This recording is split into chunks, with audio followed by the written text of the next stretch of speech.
Nain, no if no but आज का जो पीएम का ये एड्रेस था कि न्यू नॉर्मल है, ऑपरेशन सिंदूर स्थगित हुआ है, सिर्फ सीज फायर इस वक्त। हम बुद्ध पूर्णिमा है आज और हम बुद्ध के देश हैं, युद्ध के देश नहीं हैं। सामने वाला युद्ध थोपता है तो हम कैसे सीने पर वार करते हैं? आपको लगता है कि बिटवीन द लाइंस अभी कुछ और पढ़ने के लिए रह गया है? ठीक है, पॉलिटिकल कमेंट कुछ भी आए। मोटे शब्दों में कहूं सचिन तो इंडो पाक वॉर डॉक्ट्रिन बदल दिया गया है। यानी हम पाकिस्तान से अपने ऊपर वॉर कब मानेंगे, जो डॉक्ट्रिन था हमारा, उसमें एक चीज हमेशा के लिए ऐड कर दी गई है कि अगर कोई भी आतंकवादी हरकत भारत में हुई तो वो हम वॉर मानेंगे और हम उसका अपने हिसाब से अपनी सोच से जो सही समझेंगे और जितना जबरदस्त करना होगा वो हम उसके ऊपर एक्शन करेंगे। दूसरा ये चीज और सामने आई कि जो अभी ऑपरेशन सिंदूर है ये खत्म नहीं हुआ है, ये खत्म नहीं हुआ है, ये सिर्फ स्थगित हुआ है। हमारी सेनाएं अभी भी और आने वाले टाइम में भी, जब तक हम पाकिस्तान का क्या रवैया है, क्या वो एक्शन लेने जा रहा है, क्या वो जो बातचीत हुई होंगी पर्दे के पीछे या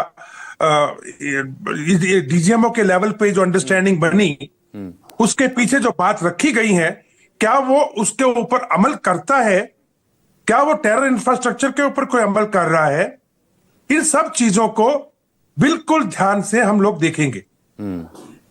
इसके अलावा अभी तक जो पाकिस्तान पिछले 2 दशकों से, देखिए हमारे पास तो न्यूक्लियर डॉक्ट्रिन है, हम पहला वार नहीं करेंगे, यानी किसी भी देश के लिए एक डेटरेंट है, लेकिन पाकिस्तान के पास कोई डॉक्ट्रिन नहीं, कोई डॉक्ट्रिन नहीं। और पिछले 2 दशकों से उसने इस न्यूक्लियर बॉगी को एक ढाल बनाया हुआ था और एक लाइसेंस ले रखा था कि वो कोई भी हरकत करे और फिर बोलेगा हमारे पास न्यूक्लियर। ऐड कर देता हूं, फिर मैं सुशील जी के पास जाता हूं। जब वो ये कहते हैं और कैटेगोरिकली कहते हैं पीएम की भैया ऐसा है कि न्यूक्लियर ब्लैकमेलिंग हम किसी तरीके से नहीं सहेंगे, हमारा न्यूक्लियर डॉक्ट्रिन है, उनका नहीं है।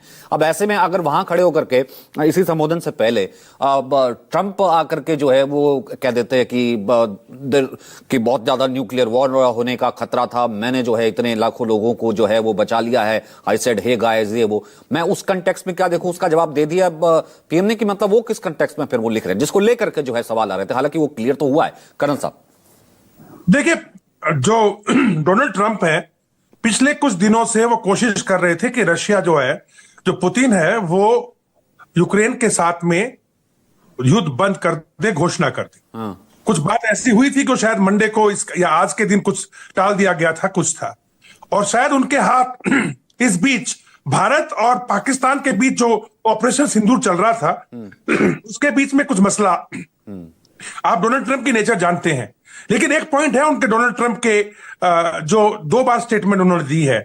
एक तो ये कि 1000 साल पुराना किस्सा है और कश्मीर का इशू, वो क्लियर कर दिया, 1500 तक ले गए थे, वो क्लियर कर दिया। पहली बात तो शायद उनको कश्मीर के बारे में ज्यादा नॉलेज है नहीं, 47 के बाद हमारा ये इशू चल रहा है, ज्यादा 78 साल हुए हैं। और दूसरा, आज की तारीख में मुद्दा कश्मीर था ही नहीं, एग्जैक्टली मुद्दा था एंटी टेरर ऑपरेशन सिंदूर, तो उनको तो बीच में लाना पड़ा।